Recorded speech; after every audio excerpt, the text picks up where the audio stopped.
what if I told you that a baby who cannot yet speak a single word, who cannot walk or feed themselves, or explain what they want, or remember what happened yesterday, already knows, in a deep, neurologically real, scientifically verifiable sense, that objects continue to exist when they disappear from view, that people have intentions separate from their own, that some things in the world can be counted and some actions defy the rules of physics, and that when an adult reaches for something with effort and purpose and then fails to achieve it, what the adult wanted is not the same as what the adult got, and that the baby not only knows these things, but knows them in a way that is connected, organized, and built on a set of core principles that appear to be present in the human mind from the very beginning of conscious experience. Principles so foundational and so universal that developmental scientists have found them operating in babies across every culture, every language, every corner of the earth. Principles that are not taught, not imitated, not slowly assembled from trial and error, but that are there, quietly and confidently structuring the baby's entire engagement with the world before anyone has had a chance to explain them. The story of how babies understand the world is one of the most radical stories in all of modern cognitive science, because it dismantles one of the most persistent and most beloved ideas in the history of human self-understanding, the idea that we arrive in the world knowing nothing, that the infant mind is a blank slate upon which experience writes everything, and replaces it with something far stranger and far more exciting. The idea that we arrive already equipped, already structured, already in possession of the foundational tools of understanding, and that the learning that happens across childhood is not the building of understanding from nothing but the expansion and refinement of understanding that was there from the start. The psychologist who most powerfully shaped the 20th century's understanding of how babies learn about the world was Jean Piaget, the Swiss developmental theorist whose decades of careful observation and elegant experimentation produced a model of cognitive development that became, for most of the 20th century, the dominant framework for thinking about the infant mind. And Piaget's model, for all its genuine brilliance and its foundational contributions to the field, contained one claim that subsequent research has dramatically overturned, and that overturning is where the most exciting chapter of this story begins. Piaget believed and argued extensively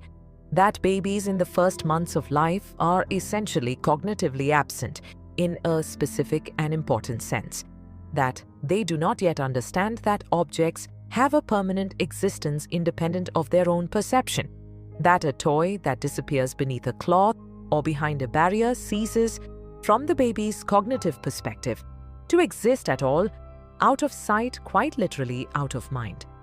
And this concept, which Piaget called the absence of object permanence, led him to describe infant cognition as fundamentally sensory-motor,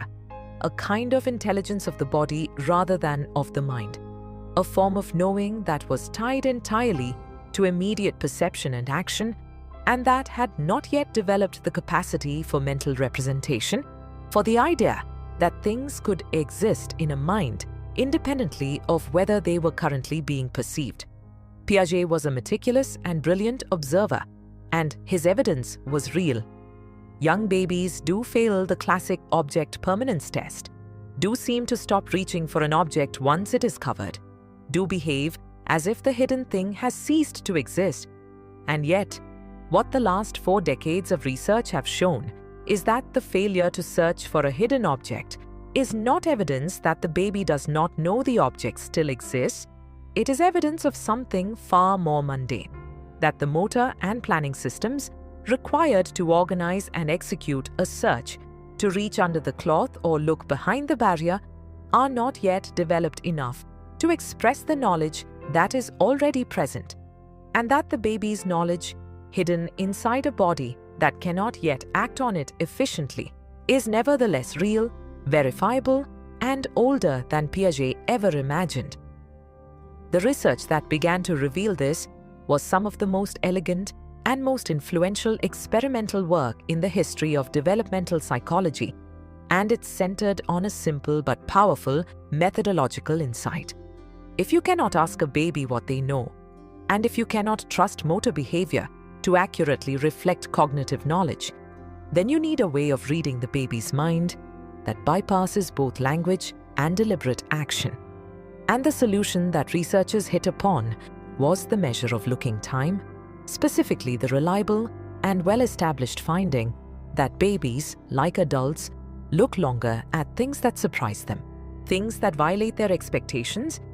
things that should not be possible given what they understand about how the world works, and that by constructing scenes in which the laws of physical reality are either obeyed or subtly violated, and measuring how long babies look at each, you can get a direct readout of what the baby expected to happen, and therefore of what the baby understands about the rules of the world. Using this method, developmental psychologist Renée Baillargeon and her colleagues conducted a series of landmark experiments in the 1980s and 1990s that fundamentally changed the picture of the infant mind, showing that babies as young as 3.5 months, babies who would catastrophically fail any active search task, looked significantly longer at physically impossible events, at a ball that rolled behind a screen and somehow disappeared, at a block that passed through a solid wall, at an object that seemed to violate the physical constraints of the world as the baby understood it. And that this longer looking was not random curiosity, but the signature of violated expectation, of a cognitive system that had a model of how the world should behave and was registering with measurable surprise that the world had behaved otherwise. What Baillargeon had found, in other words, was that babies who could not yet reach for a hidden object already knew, at a deep cognitive level, that hidden objects continued to exist, that their failure to search was a motor failure, not a conceptual one, and that the conceptual understanding of object permanence was present months before the behavior that Piaget used to test for it, hidden inside an infant body that was not yet capable of expressing it through action. Here is the first twist that takes this further than most people know. It is not only the physical world that babies understand with a sophistication that Piaget's model never predicted. It is the social world too, the world of intentions and goals and mental states, and the research on infant social cognition that has accumulated over the last 2 decades is, if anything, even more astonishing than the research on physical knowledge, because it suggests that babies arrive in the world pre-equipped, not just with a theory of objects, but with the seeds of a theory of minds, a basic but genuine capacity to understand that other people are agents with goals and intentions and perspectives that are separate from their own, and that the behavior of those agents is best understood not just as physical motion, but as purposive action aimed at achieving something. Developmental psychologist Amanda Woodward demonstrated this in a beautiful series of experiments in which babies watched an adult repeatedly reach for one of 2 objects on a tray and then watched as the objects were switched so that the reaching arm would now have to move in a different direction to reach the same object, and found that babies as young as 6 months looked longer when the hand reached for the new object in the same location, interpreting the adult's behavior as directed at a specific object rather than at a specific location, understanding the reach as an expression of preference and intention rather than simply as a physical movement pattern, attributing to the reaching arm something that only makes sense if you understand the arm as belonging to a mind that wants things. And in Andrew Meltzoff's famous studies of imitation and intention that we touched on in an earlier script, babies who watched an adult try and fail to do something reliably imitated not the failed action, but the intended and successful one, demonstrating that they were not just recording the physical behavior they observed, but were reading through it to the goal the adult was trying to achieve. A capacity that requires understanding that people have mental states that actions are the expressions of those mental states, and that the relationship between what a person does and what a person wants is one of intention rather than of mechanism. Here is the second twist, and this one comes from a corner of the research that is newer and even more startling. Babies are not just observers of the social world, they are evaluators of it, moral evaluators. And the research on infant morality, conducted over the last 2 decades, much of it coming from the Yale Infant Cognition Center, led by Paul Bloom and Karen Wynn, has produced findings that challenge the assumption that moral understanding is an achievement of years of cultural instruction and explicit teaching and the slow development of reason and language. In a series of studies that became some of the most watched and most cited in all of developmental psychology, researchers showed babies as young as 6 months a simple puppet show. A ball trying to climb a hill, a helpful puppet that came from behind and pushed the ball up, and a mean puppet that came from behind and pushed the ball back down, and then offered the babies a choice between the helper puppet and the hinderer puppet, and found that babies reliably, consistently, and significantly preferred the helper, reached for the helper, engaged with the helper, and in later studies showed what looked like genuine displeasure toward the hinderer, demonstrating that they had not just observed the two puppets' behavior, but had evaluated it, had generated a preference based on the moral quality of what they had seen, had sided with the helpful and against the harmful, without being told to and without the conceptual vocabulary to explain why. This finding has been replicated, extended, and refined across dozens of subsequent studies, and what it suggests is that the capacity for moral evaluation,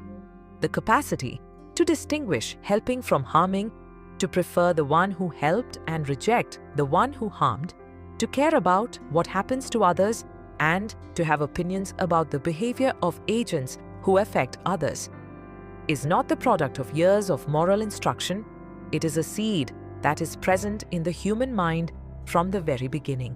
a basic moral sense that exists before language, before explicit reasoning, before any of the cultural and religious and philosophical frameworks that adults use to organize and articulate their moral lives, and that all of that cultural and educational moral development is not the creation of a moral sense from nothing but the cultivation and the refinement and the elaboration of something that was already there, already structuring the baby's response to the social world in the first half of the first year of life. What all of this research adds up to? The physical knowledge, the social cognition, the early moral sense, the understanding of intentions and goals, and the persistence of hidden objects is a picture of the infant mind that is both far more impressive and, in a certain sense, far more mysterious than the blank slate model it replaced, because it raises a question that the blank slate model never had to answer. Where did it all come from? If the baby did not learn these things from experience, if they arrived with them already in place, if the foundational tools of understanding the physical world and the social world and the moral world are present before any teaching and before most experience, then they must have come from somewhere else, from the genome, from the evolutionary history of the species, from the millions of years during which natural selection shaped the human brain to arrive in the world pre-equipped with the understanding it would need to navigate the specific kind of world that humans live in. A world of objects that persist, of agents who intend, of social partners who help and harm and cooperate and compete. And the baby who looks longer at the impossible physical event and reaches for the helpful puppet is not doing something miraculous. They are doing something natural. They are expressing what the human brain was built to know, arriving at the beginning of a human life with the foundational understanding that the human mind was designed to carry, ready to begin the long and extraordinary process of building on that foundation the specific, detailed, culturally particular, personally unique understanding of the world that they will spend the rest of their life constructing. So the next time you look at a baby lying quietly in your arms, apparently doing nothing, apparently just existing in the simple present of an unformed mind. Know that underneath the stillness, underneath the silence, underneath the apparent absence of anything that looks like thought, there is a mind already at work, already engaged, already understanding the world with a sophistication and a depth and a completeness that took the scientific community decades to discover, and that the baby arrived with on the first day, as if it was simply a given, as if understanding the world were not an achievement but a birthright, which, in the most literal and the most beautiful sense, it turns out that it is. Subscribe for more Mind Secrets.